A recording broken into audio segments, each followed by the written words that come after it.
Pertanyaan satu lagi tadi. Yang pertanyaan pertama, apakah boleh berkurban dengan cara meminjam uang kepada orang lain, Ustaz? Hutang terbagi dua. Pertama, hutang yurja ada uhu, yang diharapkan ada pembayarnya. Yang kedua, la yurja ada uhu, hutang yang tidak tahu gimana cara bayarnya. Kalau hutangnya jenis pertama, boleh. Contoh, Mas Akhi Tengku Wisnu, pinjamilah saya uang 2,5 juta. Untuk apa Pak Ustadz? Saya mau kurban. Bayarnya kapan? Insya Allah panen sawit nanti bulan depan, insya Allah tanggal 1 Agustus, insya Allah. Nyembelihnya tanggal 31 akhir Juli. Ada yang diharapkan membayarkan. Maka kalau hutangnya jenis ini, boleh. Yang nggak boleh itu, pinjam saya Akhi Mas Tengku Wisnu, pinjam uang untuk kurban. Bayarnya kapan? Saya serahkan pada Allah Subhanahu wa Ta'ala. Itu nggak bisa, karena dia sudah memberikan beban pada orang lain dan tak jelas. Dalam Islam kalau hutang piutang itu harus jelas. Ila ajalin musamma, sampai batas waktu tertentu. Sebetulnya dia punya uang. Itu kebun kelapanya mau panen, cuman panen kelapa 3 bulan sekali. Itu sebetulnya kayu manisnya mau dipanen. Itu sebetulnya kebunnya mau panen, gandumnya mau panen, padinya mau panen, cuman uangnya nanti ada yang diharapkan. Maka hukumnya boleh kalau demikian. Wallahu a'lam.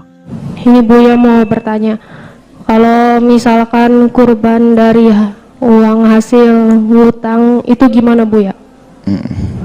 Tapi ngutangnya bukan ke bank pakai riba gitu, ke perorangan. Jadi kalau misalkan setiap gajian dibayar nyicil gitu. Baik. Syukron Buya. Assalamualaikum warahmatullahi wabarakatuh. Waalaikumsalam. Korban ngutang, Anda tidak perlu memaksakan. Kalau memang tidak mampu, banyak istighfar, banyak doa aja. Nggak harus memaksakan diri dengan ngutang. Kecuali ngutang Anda itu adalah ngutang, bukan ngutang karena Anda nggak mampu. Pas kebetulan hari ini nggak ada duit, sementara saya harus cepat beli kambing ini, sebentar lagi hari raya, saya ada duit dikirim sama suami saya nanti tanggal 15 bulan haji. Suaminya ngomong, Neng mau kirim duit belum sempat nih, gimana Neng ini? Aduh sudah sempat abang. Oh ya bang, tenang aja bang, Anda boleh ngutang karena ada gambaran untuk bayar. Tapi kalau Anda orang fakir nggak perlu seperti itu, malah Anda nanti jadi korban utang nanti ya. Jadi kalau Anda memang nggak mampu, nggak usah berpikir yang seperti itu. Tapi kalau Anda mampu, ada uang, ada misalnya Anda punya barang-barang dijual belum laku, biasanya lakunya setelah bulan haji, Anda boleh utang agar Anda bisa mendapatkan keutamaan yang boleh korban di hari yang sudah ditentukan oleh Allah. Tapi duitnya pas hari itu belum ketemu, jadi Anda pinjam dulu, nanti Anda bayar. Tapi kalau Anda nggak mampu, nggak usah berpikir semacam itu. Tapi kalau memaksa, gimana? Memaksa sah korbannya, tapi belum tentu menjadi pahala yang baik buat Anda. Karena bisa jadi nanti menjadikan Anda melakukan keharaman. Sebab dari utang itulah luar biasa. Kalau yang nagih agak kasar Anda pusing, yang nagih sering-sering Anda pusing, karena pusing Anda belum dapat uang, akhirnya nyuri, ngambil, naudzubillah. Tidak usah main utang, jangan biasa ngutang. Wallahu a'lam bishawab. Ustaz, mana yang lebih utama jika punya hutang namun ingin berkurban dengan niat hati? Bagaimana jawaban Ustaz? Kalau seorang punya hutang, ya maka melunasi hutang itu lebih wajib, terutama jika hutangnya sudah jatuh tempo.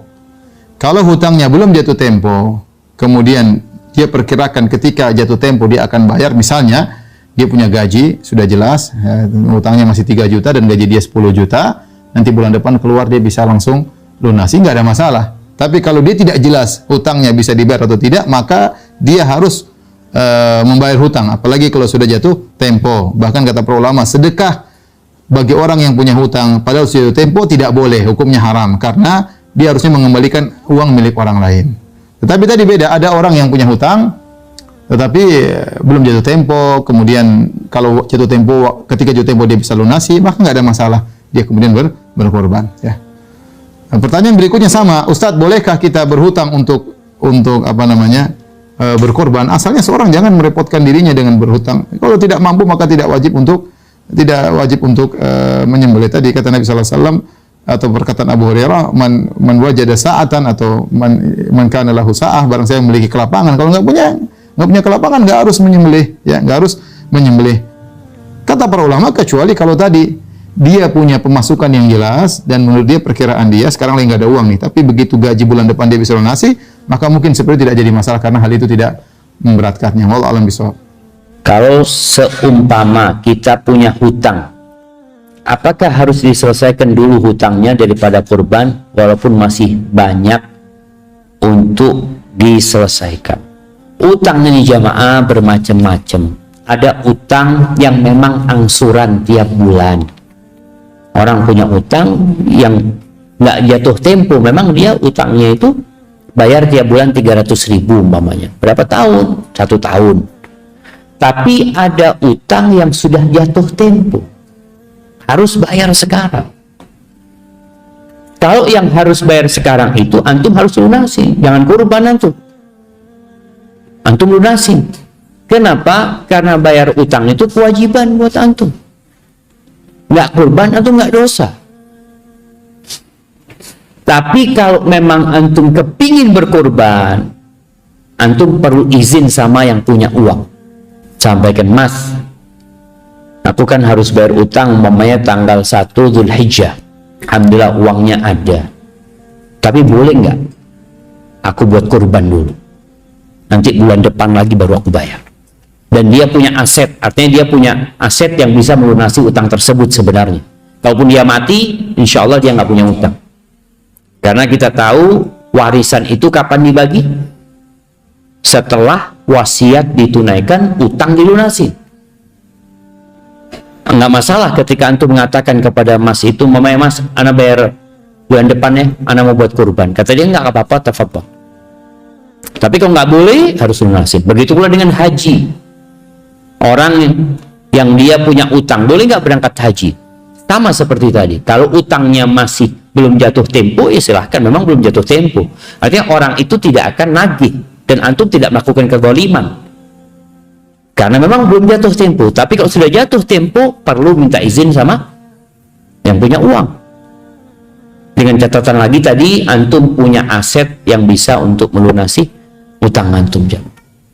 Dan berkaitan dengan berkurban ini, mahasiswa punya fulus nggak mahasiswa kurban? Nggak punya, Ustaz. HP harga 5 juta. Jual HP-nya, Ustaz, online buat belajar. Insyaallah. Iya, antum jual, beli HP yang harga 3 juta, dapat kembalian 2 juta. Bisa beli kambing, domba. Biasakan jamaah. Mulai saat ini, jadi nggak usah nunggu orang tua. Oh, tapi kan setelah alhamdulillah orang tua anak sudah korban. Ya nggak apa-apa, orang tua sudah korban. Memang satu rumah itu kalau ulama menyebutkan sebenarnya, kalau satu rumah, satu korban itu cukup sebenarnya. Tapi kalau sudah beda rumah, maka korban sendiri.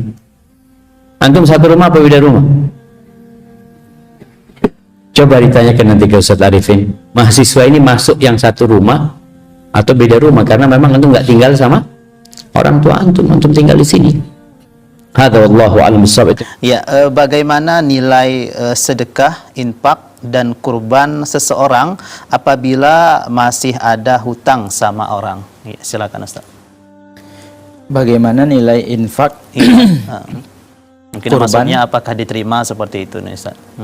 Apakah sah? Ya, kalau sahnya tentunya sah. Ya, karena tidak ada syaratnya untuk berkurban itu harus terlepas dari hutang. Mungkin pertanyaannya mana yang lebih didahulukan? Iya, afdolnya Ustaz. Ya, afdolnya bayar hutangkah atau berkurban? Iya. Ya, atau akikah ya? Iya, bersedekah. Bersedekah. Kalau seandainya pertanyaannya adalah apakah sah ya berkurbannya dan sah sedekahnya, jawabannya sah saja. Sah. Ya, karena kurban itu tidak ada syaratnya hendaklah orang yang berkurban itu terlepas dari hutang. Ya, boleh saja dia berhutang, apalagi mungkin hutangnya itu belum jatuh tempo. Ya, dia punya hutang umpamanya 200 juta. Iya. Tapi temponya itu masih ada 6 bulan. Sedangkan berkurban itu sekarang. Ya, artinya dia punya duit, punya uang atau bersedekah.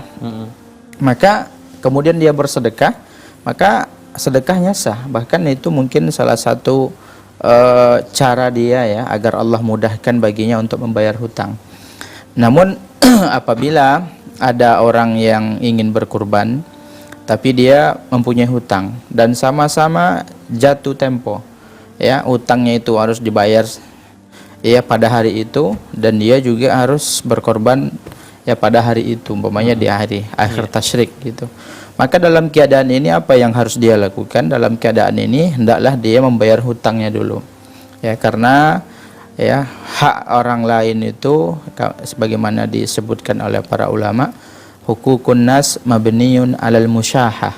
Hak-hak orang lain itu dibangun di atas suatu hal yang susah untuk dimaafkan sama orang lain. Kalau mungkin hak Allah ya, hak berkurban tersebut kita mengetahui, apalagi mungkin ya sebagaimana kita ketahui masalah kurban ini masalah yang khilaf, apakah dia wajib atau tidak. Nah, kalau posisinya seperti ini, dia punya hutang yang harus dibayar, kemudian dia juga pengen berkurban, maka dalam keadaan ini dia tidak wajib berkurban, karena uang yang ingin dia gunakan untuk berkurban itu ada kebutuhan. Artinya dia bisa dikatakan tidak mampu berkurban karena dia harus membayar utang. Maka dalam keadaan ini ya dia harus membayar utangnya dulu karena ya sudah jatuh tempo ya, dan dia berkewajiban untuk membayarnya. Al-mu'minuna ala syurutihim, orang mukmin tersebut terikat dengan syarat-syaratnya. Ketika dia berhutang kemudian dia mensyaratkan ya hutang tersebut akan dibayar pada hari tanggal ini, maka dia wajib untuk membayarnya. Kalau tidak, dia bisa jatuh kepada orang-orang yang zalim. Dalam hadis disebutkan matlul ghani zulmun. Ya, orang-orang yang ada duit ya, dia tersebut sudah ada uangnya untuk membayar hutang, kemudian dia menunda, sengaja menunda, maka dia jatuh kepada kezaliman. Wallahu a'lam. Iya, oke. Terima kasih banyak Ustaz. Mudah-mudahan penanya mendengarkan pada malam ini dan jawaban dari Ustaz tadi cukup sudah bisa dikatakan sudah cukup Ustaz ya. Karena dan satu hal yang mungkin yang bisa diperhatikan tadi adalah temponya tadi Ustaz ya, batas tempo untuk orang yang berhutang tadi.